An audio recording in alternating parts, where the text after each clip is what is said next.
అందులో ఒక డ్రైవర్ చేసే అతనితోని ఎఫ్ఐఆర్ పెట్టుకున్నదండి.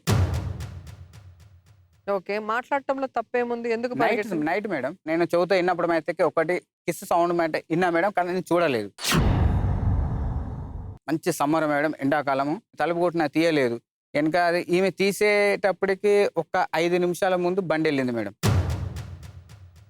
తిన్న తర్వాత ఈ అమ్మాయి జుట్టు అనేది ఇరబోసుకొని ఉంది మేడం. ఒకటేసారి మేడం కలిసింది. మాల విరామం చేసేవాడికి 3వ నెల ప్రెగ్నెంట్ అన్నది. హైదరాబాద్ వచ్చేసింది మేడం అమ్మాయి. హైదరాబాద్ వచ్చిన తర్వాత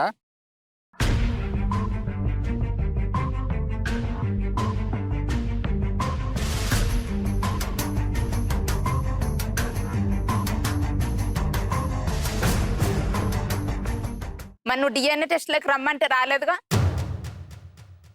ఆ రోజు మీరు ఖర్చు పెడతా అంటే మీ బావ అంటే మీ మేనత్త మరి ఏమన్నది? మేమెందుకు పెడతాం? నీకు అనుమానం ఉంది కాబట్టి నువ్వు పెట్టు. పెళ్ళైనాక సంవత్సరం పిల్లలు పుట్టలేదని వీళ్ళు టార్చర్ మేడం. ఏంది మరిది రావద్దన్నాడా నీ కాడికి, నా కాడికి? నా తల పగలు కొట్టాడు. 15 కుట్లు పడ్డాయి. ఫ్లాట్ల బిజినెస్ దాంట్లో పని చేస్తాను మేడం.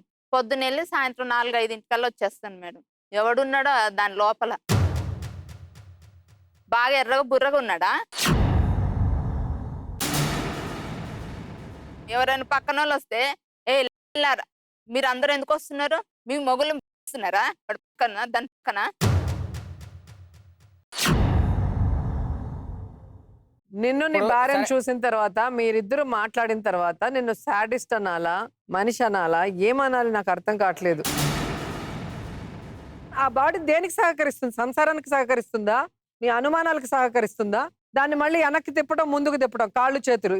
ఏమనుకుంటున్నావు నువ్వు? ఎవరు మేడం అట్లా చేసేది? నువ్వు ఎటకారం నవ్వులు నవ్వావంటే ఇక్కడి నుంచి నేరుగా పోలీస్ స్టేషన్కి వెళ్తావు. ఈయన తాగితే మటుకి పులి. ఆ పులి నోట్లో కానీ జింకపోతుందే ఆ టైప్ ఏమో. సర్కస్లో కానీ ఇరుగుదీసి ఆ టైప్లో చేస్తాడు. క్యాన్సర్ తో నేను చనిపోతానేమో అనేటటువంటి భయభ్రాంతులకు గురయ్యి ఈ రోజు పెళ్లి చేయటం వల్ల 13 సంవత్సరాల పాటు నువ్వు క్యాన్సర్ కంటే భయంకరమైనటువంటి నరకాన్ని చూసావమ్మా ఈ రోజు. మంది మాటలేని ఆ చెడిపోయి గిడి దాకా ఎందుకు వచ్చింది. వచ్చావు మరి? మరి నేను చెప్పిందంటగా నువ్వెందుకు వచ్చావు మరి? ఏ రీజన్ అయినా కొట్టేద్దేనికయ్యా? కొట్టడానికి ఏముంది? నీకేముంది? రీజన్ ఏ లేకుండా హక్కు ఉంది? కొడతారా సార్? నీకు ఏ హక్కు ఉంది? రీజన్ లేకుండా అసలు అంటారా? కొట్టడానికి నీకు హక్కు ఇచ్చారు? వద్దంటుంది కదా, నాకు దండం పెట్టేస్తుంది. నేను విడాకులు తీసుకుంటానంటుంది. వదిలేయ్, కాదు మేడం, ఎందుకంటే నువ్వు వదిలేయ్. అల్లుడినేమీ చేయలేక కన్న కూతుర్ని చంపేసేటటువంటి ప్రయత్నం చేసిందంటే ఇంతకు మించినటువంటి శాపం గానీ ఇంకోటి ఏమీ లేదండి.